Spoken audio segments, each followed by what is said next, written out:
This week is an absolutely fantastic week to make money in Red Dead Online because of the first time ever double money bonuses on the 3 new legendary bounties, the 50% extra money bonus on the 10 original legendary bounties, plus the double roll XP bonus for all legendary bounties here in Red Dead Online, and we will get into why this is all important as well. Today I want to give you all the best tips and tricks possible in this guide so you can take advantage of all of these bounties, make a ton of money this week, and actually enjoy just playing the game for once, because last week was good for money too, very much so as well, but it sort of involved just mindless gameplay, running around and collecting, and whereas now you're getting paid a ton for actually playing some really engaging content here.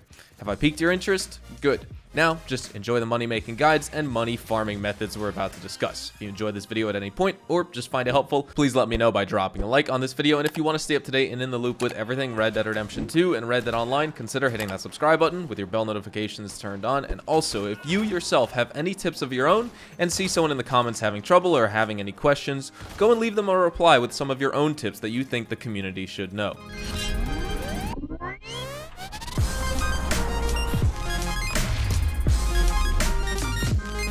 So let's strictly talk the best legendary bounties first. Some rewards for bounties are more than others, for example Red Ben because of 3 targets over Eda Doyle, but I would personally recommend the Eda Doyle legendary bounty or the Virgil Edwards bounty if you want to take advantage of the 2 times money.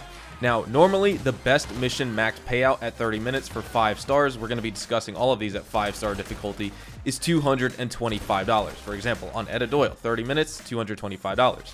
With the 50% money bonus, her max pay this week is going to be $337.50 if you spend a half hour on that mission. Now, for Virgil Edwards, also a 1-target bounty who has a payout in line with Red Ben Clemson, just, of course, not having 3 targets, it's just Virgil Edwards, just 1 target. With his 100% bonus, or basically the 2 times money payout, the max pay for him will be $430. Now, my recommendations for grinding with or without this bonus, again, this is helpful for players, even if you're watching this video without the bonus and you think you're missing out, don't worry, I would recommend you just grind the Virgil Edwards bounty or the Eda Doyle bounty for a few reasons here. My personal recommendations on why these 2 bounties are the best are, for one, they are both 1 target each. That's probably the most important thing. You don't need a wagon, you don't need extra posse members to take them down, and that's going to be important later on, and we're going to get into that in just a second. Also, you need to fire minimal shots. That's more applicable to the Eda Doyle bounty because she's like searching for you and then she shows up on the map later. If you've done the mission, you know what I'm talking about. You just basically need to hide until she walks away. She shows up on the map. You need to make sure you capture the right one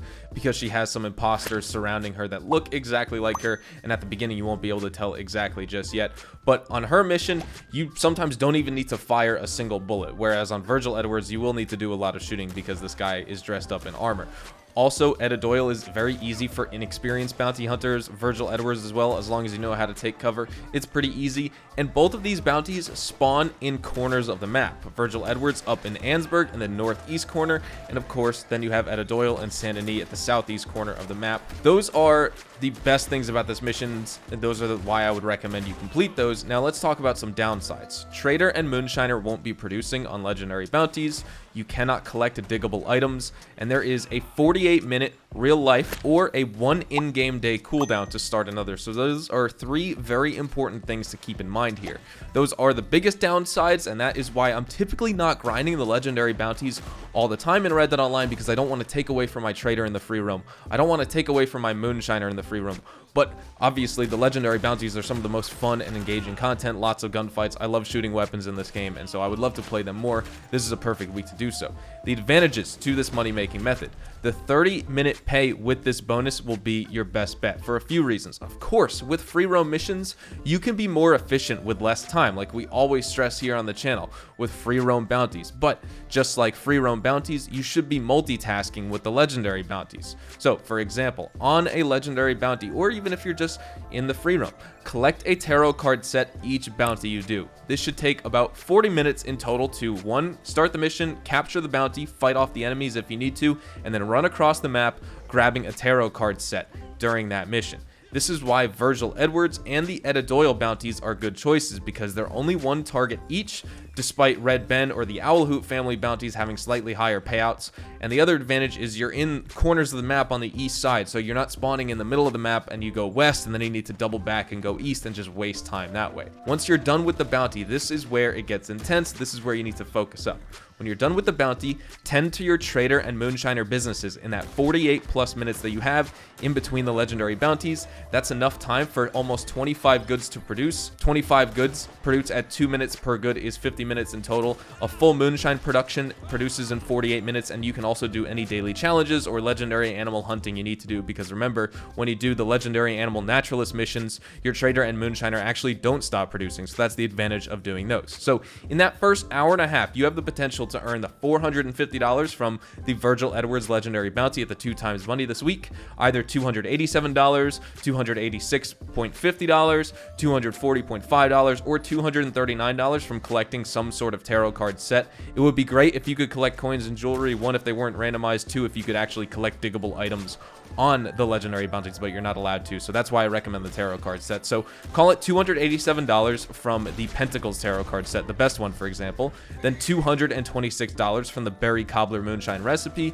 The reason I've mentioned the Berry Cobbler recipe in specific is because the buyer is pretty much always available. I've never had them not be available, even though apparently, according to the last that it is possible for that buyer not to be available, but just like Appleberry Cobbler before the Naturalist nerf and the Naturalist change, there you didn't have to wait for the buyer to become available. They were always there, so you could basically sell moonshine every hour. 48 minutes for the production and call it like 12 minutes needing to do the delivery and running back to the moonshine shack and things like that. And with all of that, you'll also be 25% produced for trader if you start 0 goods at the beginning of this process. And all you need to do is rinse and repeat this method this week, which means you can do all of this in just about 7 hours of playtime. You can do 4 legendary bounties, 4 moonshiner cells, all 4 tarot card collections, plus 1 full trader cell. In the first hour and a half, you will have done your first bounty while spending the extra time needed to fetch all of your tarot cards for 1 collection set.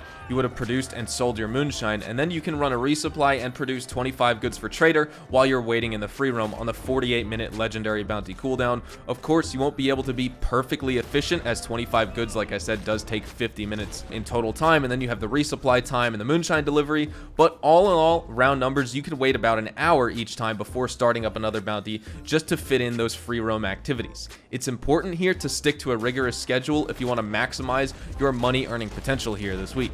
So basically, after you do all of that, it's just about rinsing and repeating that process. Then you start a second legendary bounty, collect a tarot card set, finish the mission, produce more Berry Cobbler moonshine, and then run a trader resupply, sell the moonshine at the end of it, and then start another legendary bounty because the cooldown expired, and keep going until you've had enough. This week, all in all, is just great because you're getting paid double money for some of the biggest and most engaging content in the game. I love the free roam grind, but I wish I could do legendary bounties without sacrificing my trader and my moonshiner free roam efficiency, but now I don't have to worry, as the double money on the bounties while also implementing this strategy in this video makes up for it. So that's everything I wanted to discuss with you all. Here is how to make the most amount of money possible when using the new legendary bounty hunter money bonuses and multitask with the rest of your roles. Sure, you can just AFK the 30 minutes, but you don't need me to tell you that, and honestly, it's just not really helpful information. Talk about a stupid and meaningless statement right there. Hopefully you all enjoyed the video though. Hopefully I earned your like on it. And of course, if you are new to my channel and want to stay up to date and in the loop with all the best Red Dead Online and Rockstar Games content, consider hitting that subscribe button so you don't miss out on a single thing. We consistently talk about updates, news, information, tips, tricks, and even leaks. We'll keep you guys updated here on the channel daily, so make sure you hit that subscribe button. If you guys also want to follow me over on Twitch, Twitter, and Instagram, those are the best places to get connected with me outside of YouTube. And you're more than welcome to ask me any questions on there. You can follow me at HazardousHDTV, and all of my social media links can be found in the description down below. With that being said, thank you all so much for watching. Hope you all have a fantastic day, and I will see you guys in the next Red Dead Online video. Adios, amigos.